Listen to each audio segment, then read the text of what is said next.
On November 16, 1974, humanity whispered into the cosmic darkness. Using the colossal radio telescope at Arecibo, we beamed a message towards the M13 star cluster, a pictographic greeting card sent 25,000 light-years across the void. It was a symbolic act, a hopeful gesture. No one expected a reply, certainly not in their lifetimes. And absolutely no one expected the universe to answer back in less than 3 minutes. The reply did not come from the stars. It came from 3,000 kilometers beneath our feet. The return signal was a deafening roar of structured data, a broadcast so powerful it overloaded every sensor at the observatory. For 169 seconds, the same duration as our original message, the planet itself screamed back at us. In the frantic hours that followed, a terrifying truth began to coalesce. The signal was a perfect inversion of our own. Where we had placed a 1, it returned a 0. Where we sent a 0, it sent a 1. It was a flawless, instantaneous, binary reflection, a planetary echo from a mind of impossible scale. We hadn't reached out to the stars. We had knocked on the door of our landlord,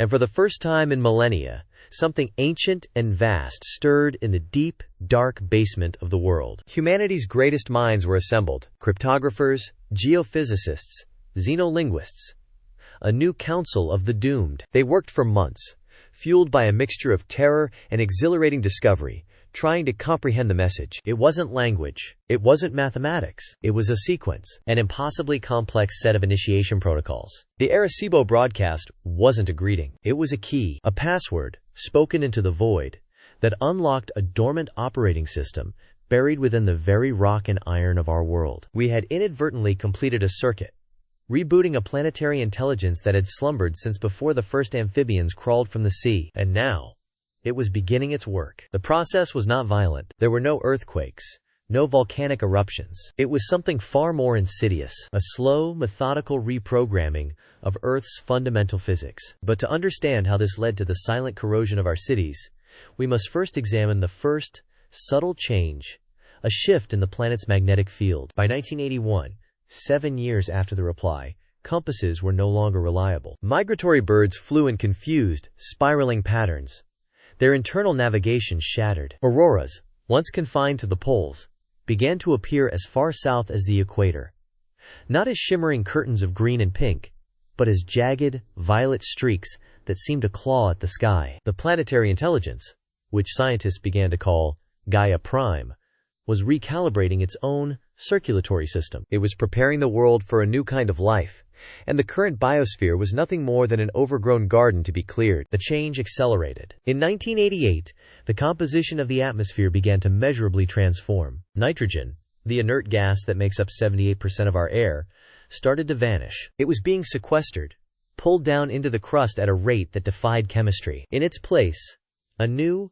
heavier, noble gas began to leach from the mantle. It had no name, no place on our periodic table. It was perfectly breathable, yet it carried a strange metallic scent, the faint smell of ozone and wet stone. It was the planet's own exhalation. This new atmosphere was a disaster for our technology. The finely tuned balance of oxygen and pressure was gone. Microfractures appeared in jet turbine blades. Combustion engines lost efficiency, sputtering and dying unpredictably. Plastics and polymers became brittle, crumbling to dust after only a few months of exposure to the alien air. Our world of steel and silicon was being slowly, chemically erased. While humanity suffocated on a dying infrastructure, the true horror was unfolding in the oceans. By the mid-1990s, the seas were no longer blue. A global, synchronized bloom of a new kind of extremophilic archaea turned the water a dark, viscous violet, the same color as the new auroras. This new microorganism was a terraforming engine. It consumed salt,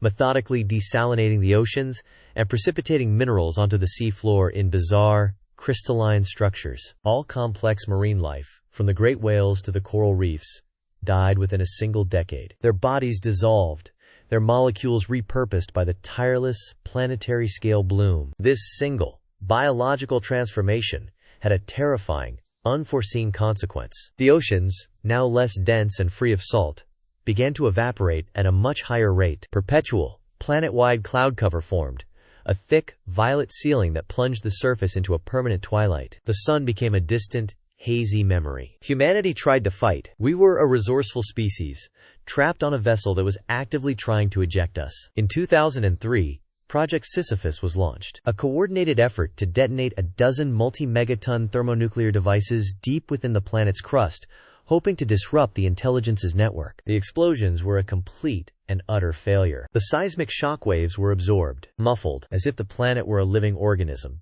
and our most powerful weapons were nothing more than a mosquito bite, healed in seconds. Gaia Prime did not retaliate. It did not need to. It simply continued its work, utterly indifferent to the frantic struggles of the fleeting, biological film on its surface. The process was planetary, patient, and absolute. By 2015, the world was unrecognizable. The great cities were silent monuments, crumbling under corrosive air and the pressure of strange new geology. What remained of humanity lived in sealed, subterranean habitats, our last bastions against a world that no longer wanted us. We became archaeologists on our own world, sending out armored rovers to study the changes on the surface. We were documenting our own extinction. It was from one of these rovers, exploring the now freshwater abyss of the Mariana Trench, that the final paradigm shift came. The change was no longer just in the air or the water. It was beginning to rewrite life itself. The report from the Funk's Odyssey submersible was first dismissed as pressure-induced psychosis. Their sonar had picked up a shape, something massive, moving in the crushing darkness 6 miles down. It wasn't swimming. It was coalescing. The entity was not merely composed of the alien water.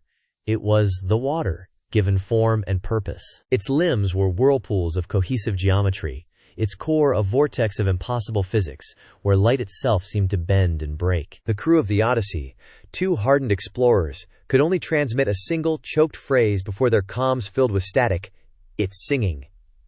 Then, the signal cut out, not just from the submersible, across the entire subterranean network, across all the last bastions of humanity, it arrived. It wasn't a sound that traveled through the rock, or a radio wave. It was a pressure wave on consciousness itself, a silent, psychic scream that every man, woman, and child felt in the marrow of their bones. For 72 hours, the remnants of our species were paralyzed by a single, sustained, informational blast from the deep.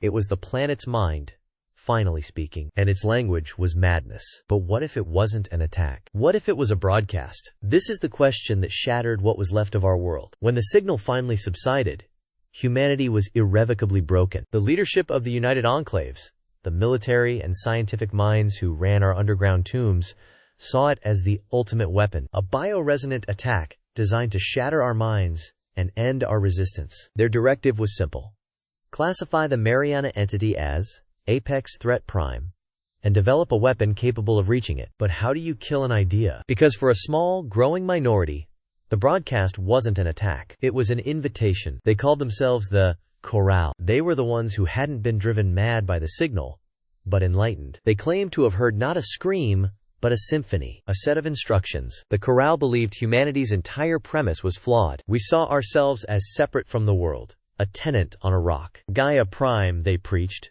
was showing us the truth. We were never separate. We were just a dissonant chord in a song the planet was trying to sing. The entity in the trench? That was the first note of the new music. The first true child of the living earth. They began to change. First, it was subtle. They rejected synthetic food, craving only the minerals filtered from the recycled water. They began to speak in a strange, clicking cant, mirroring the cadences of the signal. They argued that our attempts to fight the planet, like Project Sisyphus, weren't acts of war, but the tantrums of a child refusing to be born into a new form. Then came the sabotage. The Enclave leadership was racing to build the T-resonance torpedo, our last, desperate attempt to silence the T-trench god. But critical components began to vanish. Hydroacoustic sensors were recalibrated with false data. Navigation systems for the drone subs were wiped. The Chorale was not trying to save humanity. They were trying to euthanize it. They saw the Enclave's resistance as a pointless agony, a delay of the inevitable, glorious transformation. They believed the broadcast was a blueprint for ascension, a way to dissolve our flawed, individual consciousness and join the planetary mind, to be subsumed into the body of the new god. Was this true salvation, or the ultimate form of extinction? The question became the new front line in a cold war fought in the corridors of our final home. The Sentinels, the Enclave's secret police, began rounding up suspected Chorale members. Paranoia became as breathable as the recycled air. Every strange glance, every hummed tune, was a potential sign of cosmic treason. Meanwhile, on the surface, The planet continued its work, utterly oblivious to the squabbles of its dying vermin. The thick violet cloud cover began to rain, not water, but a fine, gelatinous, nutrient-rich ooze. And from that ooze, life began to emerge. It was nothing like what had come before. There were no animals, no plants in the traditional sense, just massive, silicon-based structures that grew like trees of crystal, and flowing rivers of what seemed to be colonial, single-celled organisms that behaved like a single, coordinated predator. The surface of Earth was no longer a biosphere. It was becoming a single, interconnected organism, with the fungal forests as its nervous system, and the trench entities as its nascent consciousness. Down below, we were faced with a choice. Do we launch our final weapon and try to kill the mind of our own world, clinging to a definition of life that was already extinct? Or do we listen to the song from the deep, and accept that humanity's final purpose was not to conquer the stars, but to become the soil for something new, and something greater? This was the choice presented to the Enclave citizens. A stark, binary decision for our species' soul. But what if it was all a lie? What if the leadership knew something we didn't? What if Project Sisyphus wasn't a failure? The lie was bigger than we could have ever imagined. Project Sisyphus wasn't a shield designed to fail. It was a tuning fork designed to work perfectly. It was built to prime humanity's collective consciousness, to make us the perfect antenna to receive the broadcast. The leadership of the Enclave, the general, the scientists, the whole damn council, they weren't trying to save humanity. They were trying to distill it. The broadcast was the catalyst. It sorted us. The minds that broke became the raw, chaotic processing power. The minds that were enlightened, the corral, they were the refined code, the operating system for a new kind of existence. Their ascension wasn't emerging with the planet. It was an ingestion by a machine. The Enclave wasn't our tomb. It was our cocoon. And the leadership were waiting to emerge as butterflies made of pure data. The Resonance Torpedo was never meant for the entity in the trench. It was meant for us. The final trigger, a focused psychic pulse to complete the harvest.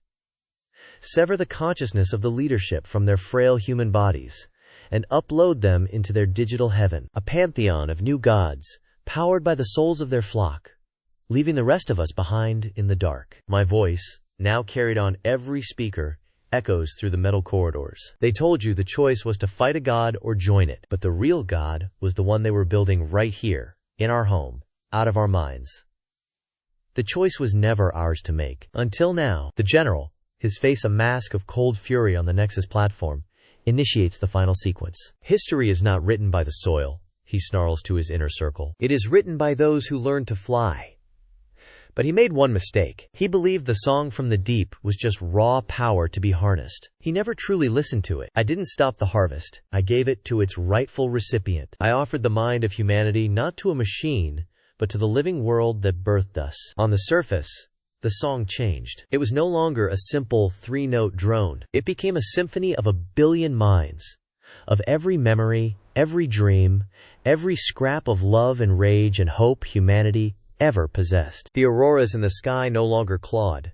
They danced, weaving intricate patterns of thought and memory against the darkness of space. Down here, the Enclave is broken. Some are catatonic, their minds gone with the surge. Others are simply awake for the first time. We are no longer prisoners in a tomb, but we are not the masters of our own destiny either. We are a single, fading thought in a mind that is now infinitely vast. We didn't get to be gods. We didn't get to be soil. We became the dream of a sleeping planet. And the future? The future is a story that no human will ever get to write. The end is never truly the end. It's a transformation, a shift in the very definition of what it means to be. We've just witnessed one possible future for humanity, a choice between two different eternities. But the timelines are always branching.